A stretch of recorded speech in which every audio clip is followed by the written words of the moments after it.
These are pictures of aqueducts. An aqueduct is a structure to transport fresh water either from a lake or from the spring of a river towards a town or a settlement. The Greeks constructed many of such aqueducts. Why do I say Greeks? Because the Romans were a Greek ethnicity. They also spoke Greek in the empire as a spoken language. In any case, the Romans, Greeks, however you want to call them, they constructed many of these throughout Europe, what we today call the Middle East, and the north of Africa. And when you look at this image over here, it shows you how it operates. Here, oh, let me go here. You have the reservoir, either a lake or the spring of a river, and the intake is somewhere in that reservoir. There's a short tunnel constructed through the hills or close to the reservoir, and through this tunnel the fresh water streams onto the aqueduct bridge. The aqueduct bridge is not straight. It always leans to the downside because that's necessary for the water to stream through it. Just a few degrees, but over like 20-30 kilometers, that degree that it slants down makes a difference. And that's how it reaches the city. And from the city, the leftovers of the water ends up in the river or the sea. Or the ocean if you're near the Atlantic Ocean. So the Roman towns or cities had a 24/7 supply of fresh water for the bathhouses, where everyone could come to take a bath, for the public toilets, also for drinking water, and farmers also had access to fresh drinking water, which was quite important for the economy. So everyone, rich and poor, had access to fresh drinking water, and because of that, they could shower, in some cases even for free, in a public bath. Now let's go to the system of today. Today you have reservoirs, you see here. You have an intake,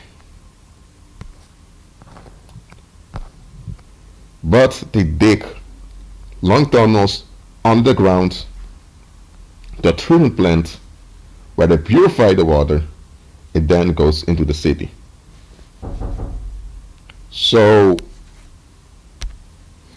in this system here, there is no 24/7 supply of fresh water, for clean fresh water, because it has to go through all these tunnels, it has to be treated, and then you receive it. So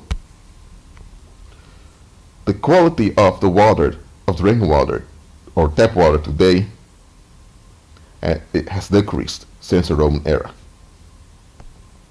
Why am I pointing this out to you? Because a lot of folks have the illusion that today things are far more advanced and things are improving. On the surface it appears that way, though, to instant communication through the internet, but though to photography and the ability to record videos. But let me tell you one thing. There are quite some things in general that went backwards. For example, today you're not even allowed to say sir or ma'am to people, because you don't even know for sure whether the so-called man that's in front of you is a real man, or the woman that you encounter is a real woman. So you can't even distinguish natural male and female anymore, because folks may get offended.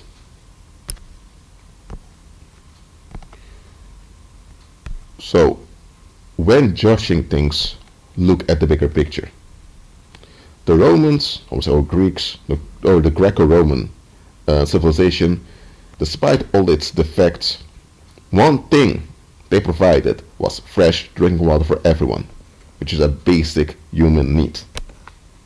Today in some places, even in the United States, don't let me mention names. Okay, I'll mention names like in, I believe it was a town called Flint in Illinois. You can't even have fresh drinking water over there, yet the United States is acting like the police officer of the whole world, spreading freedom and democracy. Well, some places in the United States don't even have fresh drinking water. What is that? The kingdoms of today follow the pattern of Rome, yet they are the based version of what Rome was. When you go throughout history, you can see that you had the Spanish Empire, that you had the Portuguese Empire, the Spanish Empire, then the British Empire together with the French Empire.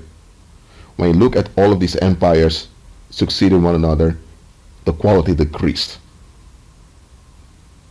Now you have the American era. It's over now, and who knows who will take over. Some claim it's Turkey as the leader of the Islamic world. Some claim it's either Japan or China. We'll see who's taking over. Just understand that the true, real quality that's everlasting is found in Christ alone. So I agree with him. Be at peace.